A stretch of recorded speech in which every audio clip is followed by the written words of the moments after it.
তোমরা অনেকেই আমাকে ইতিমধ্যে প্রশ্ন করেছো প্রিয় সাকিবিয়ান ভাইরা বোনেরা যে মেগাস্টার শাকিব খান কবে বাংলাদেশে ফিরবেন। উনি ইউএসএ গেছেন মোটামুটি দিন 10-12 হলো প্রায়, তাই তো? দেখো, এক্স্যাক্টলি উনি কবে ফিরবেন সেটা উনি এবং ওনার একদম ক্লোজেস্ট দু একজন বলতে পারবেন। এক্স্যাক্ট ডেট আমার পক্ষে বলা সম্ভব না যে উনি কবে ফিরবেন, কারণ এগুলো খুবই কনফিডেন্সিয়াল বিষয় হয়। একটি দেশের একজন মেগাস্টার, তিনি একটি অন্য দেশে গেছেন, শুধুমাত্র ভ্যাকেশন কাটাতে গেছেন মোস্ট প্রবাবলি এমনটাই তো নয়, যেহেতু তিনি গ্রিন কার্ড হোল্ডার, নিয়ম মাফিকও তাকে যেতে হয় প্রতি বছর। তো এগুলো কনফিডেন্সিয়াল রাখাটাই ভালো, যদিও এখন মিডিয়ার যে মানে কাজকর্ম, সেক্ষেত্রে কনফিডেন্সিয়াল খুব একটা থাকে না, বাট তারপরেও প্রাইভেসি বলে তো একটা বিষয় আছে ডেফিনেটলি। আমি এক্স্যাক্টলি জানি না মেগাস্টার কবে ফিরছেন বাংলাদেশে, তবে আমার কাছে এইরকম খবর ছিল যে মেগাস্টার মোটামুটি 22 থেকে 25 দিনের জন্য ইউএসএ যাচ্ছেন। এইটা আমার কাছে খবর ছিল। এবার এটারও সত্যি মিথ্যে আমি তোমাদেরকে কিন্তু বলতে পারবো না, মানে আমি 100% শিওর বলছি উনি 22 থেকে 25 দিনের মধ্যেই ফিরে আসবেন, ব্যাপারটা এরকমও নয়। ইনসাইডার রিপোর্ট আমার কাছে এসেছিল যে উনি 22 থেকে 25 দিনের জন্য ইউএসএ যাচ্ছেন। তার থেকে বেশি সময় উনি ইউএসএ থাকবেন না, কারণ ফিরে এসে ওনাকে সোলজারের কাজটা কমপ্লিট করতে হবে।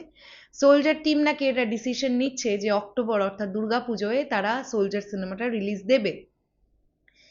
বাই চান্স কোনো যদি প্রবলেম বা কোনো যদি কাজ ইনকমপ্লিটেড থেকে থাকে, তাহলে ছবিটা ডিসেম্বরে শিফট হতে পারে, এরকম একটা খবর কানাঘুষোতে পেয়েছিলাম।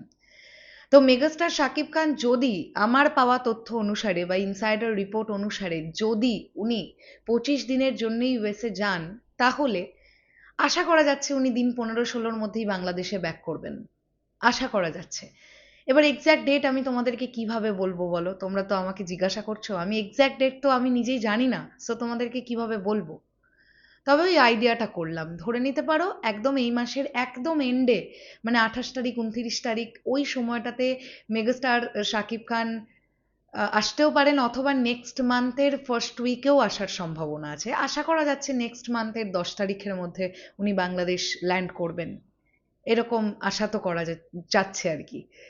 তো ফিরে আসার পর দেখবার ব্যাপার এটাই যে সোলজার টিম বাকি যে অংশের কাজটুকুনি বাকি আছে খুবই অল্প, সেটা মেগাস্টার শাকিব খান ফিরে এসে আহ, কতদিন রেস্ট বা খুব তাড়াতাড়ি করেন নাকি 2-4টে দিন রেস্ট নিয়ে তারপরে করেন, সেটা এখন দেখবার ব্যাপার থাকবে। দেখা যাক, সেগুলো সবই সময় বলবে। খবর যদি আসে ডেফিনেটলি তোমাদেরকে জানাবো। এই মুহূর্তে দাঁড়িয়ে মেগাস্টারের সিনেমা কেন্দ্রিক আপডেট কম, তোমরা খুব ভালোভাবেই জানো, কিন্তু শরৎ মিউজিক ভেঞ্চার্স টিম মানুষটাকে নিয়ে কথা বলা তো বন্ধ করবে না। তাই আমরা ওনার সিনেমা কেন্দ্রিক বা ওনার কেরিয়ার কেন্দ্রিক বিভিন্ন বিষয় নিয়ে আলোচনা করবার চেষ্টা করছি। আশা করছি এইরকম একটা ক্রুশিয়াল মোমেন্টে আমার প্রিয় সাকিবিয়ান ভাইদের বোনেদের শরৎ মিউজিক ভেঞ্চার্সের পাশে পাবো, আশা রাখছি। শোনো, যখন মেগাস্টারের সিনেমার প্রচুর আপডেট আসে তখন দেখবে সব কন্টেন্ট ক্রিয়েটাররা কোথা থেকে বলতা মৌমাছির মতন একদম ঘিরে চলে আসে, আর যখন মেগাস্টারের কন্টেন্ট ক্রাইসিস থাকে তখন সব কোথায় যেন চলে যায়। এটা আমি খুব ফিল করলাম এবার, খুব ফিল করলাম।